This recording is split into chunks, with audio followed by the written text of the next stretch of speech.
안녕하십니까. 지금 이제 결국 미래 세대를 약탈하는 소비 쿠폰 있잖아요. 전 국민 15만 원부터 55만 원까지 뿌리는 이게 국민 국무회의를 통과해 가지고 시행됩니다. 이거야말로 저는 미래 세대, 청년 세대를 약탈하는 진짜 도움도 안 되고는 은발이 오줌 누는데 부채는 이걸 핑계로요. 이번에 부채를요. 얼마나 늘었는지 국가 부채가 15만 원 주고요. 1인당 채무가 45만 원 늘어난답니다. 그러니까 이걸 핑계로 해서 다른 빚까지 낸 거죠. 한심합니다, 추경이. 그러면서 또 자기들 대통령실에 특활비 있잖아요. 그 다음에 검찰 특활비. 이걸 다시 또 부활시킨 거예요. 진짜 웃기잖아요. 윤석열 대통령 때는 그렇게 삭감하더니 그때는 불투명했습니까? 똑같이 특활비라는 게 쓰는 게 다 똑같지. 말 그대로 특수활동인데 말도 안 되는 소리로 부활시킨 거예요. 그 다음에 검찰은 더 웃기는 게요. 나중에 검찰청이 없어지면 특활비 준대. 와, 이게 무슨 이런 게 있나? 아니, 검찰이 수사할 때 특활비 필요하잖아요. 근데 검찰 개혁하면 수사권이 없어지잖아요.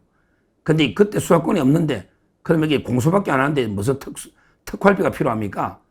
오히려 검찰 개혁 법안이 통과되면 수사비권이 없어지면 특활비 주겠다. 말도 안 되는 장난을 치고 있는 겁니다. 하여튼 이게 통과가 됐는데 소비 쿠폰이. 근데요, 이게 신청 방법도 우리 진짜 어르신들에게 큰 맹이고 잘 모르잖아요. 은행 가기도 쉽지 않고요. 저희 어머님만 해도 거의 거동이 좀 불편하거든요. 은행에 직접 못 가요.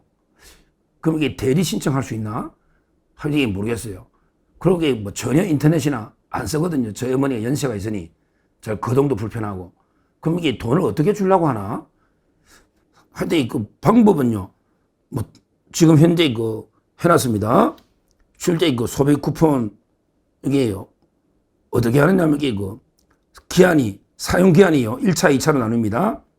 1차는 이제 21일부터 1차 21일부터 주고요. 그 다음에 9월 12일까지 하고, 그 다음에 2차가 9월 22일부터 10월 말까지 줍니다. 근데요, 사용은 11월 30일까지 안 하면 국고로 환수합니다. 옛날에는 코나이 주더니 이제 국고로 환수하네. 11월 30일까지 있어야 된다. 1차, 2차. 근데 이게 아주 좀 복잡합니다. 신청 방법이 온라인하고 오프라인이 있는데, 오프라인으로 하려면 읍면동에 주민센터를 가거나 아니면 이제 은행, 제휴은행 영업증까지 가야 되는데, 이게 저희 어머니처럼 불편한 분은 어떻게 하냐. 대리로 되는지 모르겠어요. 하여튼 현재는 영업점, 제휴은행 영업점, 그 다음에 읍면동 주민센터까지 가야 된다는 거, 오프라인은. 이게 어르신들이 온라인 잘 안 하잖아요. 온라인은 이제 카드사나 지역사랑 상품권 홈페이지, 그 다음에 콜센터 이런 식으로 있는데, 하여튼 신청도 불편할 수가 있고요. 근데 문제는요, 조심할 게 이게 문제가 사용 처각이 아주 제한되어 있다. 이것도 큰 문제라 봅니다.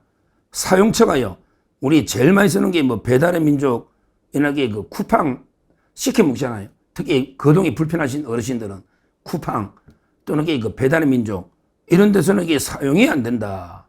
그 다음에 스타벅스 직영점도 사용이 안 된다. 스타벅스 커피도 먹지 마라 이거지. 스타벅스 직영점, 그 다음에 애플, 배달의 민족, 쿠팡, 이런 데는 사용이 불가능하다. 한마디로 전통 재래시장 가가지고 하나로마트 일부하고 재래시장 가가지고 쓰라, 이런 이야기거든요. 진짜 이렇게 제약을 해놓으면 과연 실효성 있게 쓸 수 있을까?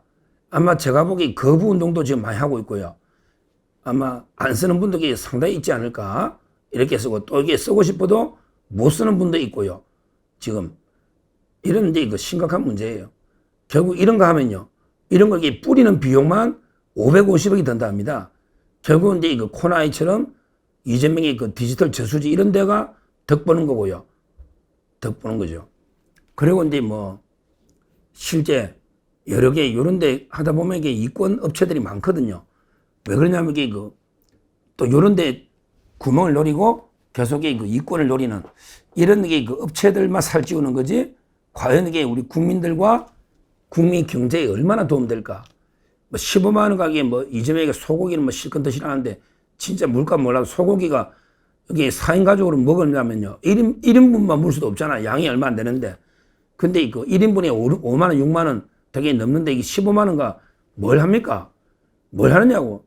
결국에 뭐 시장가가 배추 사고 뭐 무 사고 이런 거 해라 이 말 같은데요. 과연 이게 실효성이 있을까? 이런 데서 이게 얼마나 과연 이게 그 경기가 살아날 수 있을까? 벌써 이렇게 뿌린 게 몇 번입니까? 근데도 이게 매일 제일 어렵대. 항상 제일 어렵다 하잖아요. 결국 엄청나게 막대한 부채로 국가 재정에 엄청난 부담을 주고, 그 다음에 그 실질적으로 진짜 어려운 사람은 사용법이나 사용처 여러 개의 제약 때문에 실질 도움도 안 되고, 오히려 운용하는 과정에 옛날에 왜 미국의 서부 개척할 때 금광을 금캐로 가면요. 제일 돈 버는 게 청바지 장사입니다. 청바지 장사. 그러니까 이제 이걸 이용해서 코나이처럼 여러 개 운용사들 있잖아요. 지역 앞에. 운용사들만 짭짤하게 몇백억 돈을 버는 거예요. 그러니까 코나이 주가가 2배 뛴 거 아닙니까? 결국 이런 게 운용사 배불리고, 그 다음에 진짜 어려운 사람은 이게 사용 못 할 수도 있는, 이럴 수도 있고요. 그걸 다 떠나서 이게 실질적으로 경기에 은발이 오줌 누는 것처럼 전에게 도움이 안 되면서 막대한 청년들께, 우리 미래 세대에게 부담을 지우는 이런 게 저는 최악의 정책이다. 이렇게 봅니다. 문재인 때 코로나 얼마나 뿌렸습니까? 근데 지금 자영업자 살아났습니까? 과연 이게 코로나 때 얼마나 1인당 100만 원씩 막 뿌렸잖아요. 근데 경기 살아났습니까? 그 이후에 자영업자들 폐업하고 망한 사람이 더 많아요. 어디 11월 달까지 한두 달 반짝도 아니죠. 매출이 별로 늘지도 않을 거예요. 지역 앞에 가지고. 매출도 늘지도 않아. 자영업자들에게 큰 피부로 못 느껴요. 근데 2달 지나면 이게 또 푹삭 이래 될 텐데, 과연 이게 자영업자들 이것 때문에 살아날 수 있냐 말이에요. 아무런 게 실질적인 효과도 없이 막대한 재정 부담을 지우는 최악의 정책이다. 이렇게 제가 분명히 말씀드리고요. 이런 제안들. 그래도 우리 또 구독자님 중에 또 알고 계시다니까. 왜? 뭐 고의로 나 안 받겠다. 거부 운동하는 분들은 뭐 좋고요. 근데 받고 싶어도 또 모르는 분도 있으니까 제가 날짜나 방법은 아까 참고로 말씀드리는 건데, 그래도 저는 이게 최악의 정책이다.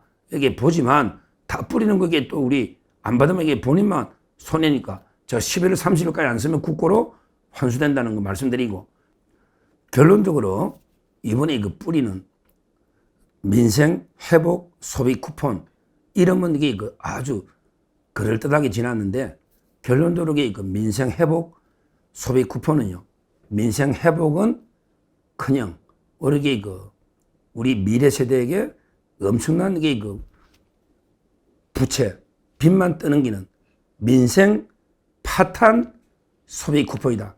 민생 회복 소비 쿠폰이 아니고 민생 파탄하는 이런 최악의 좌파 포퓰리즘, 이런 정책입니다. 이 정책을 많은 게 제가 알기로 대표적인 게 베네수엘라나 이런 좌파 국가들이에요. 왜냐하면 이게 독재자들이 그냥 퍼주면 좋은 줄 알고 계속 국민들에게 쿠폰 배급하듯이 이래가지고 결국 망한 거 아닙니까? 이런 게 이재명의 최악의 경제정책. 옛날에 호텔 경제가 노쇼처럼 돈만 풀면 이게 다 된다. 이런 게 최악의 민생 파탄. 이 정책은요, 우리가 바로 베네수엘라로 가는 급행열차를 타는 최악의 정책이다. 다시 한번 강조를 합니다. 감사합니다.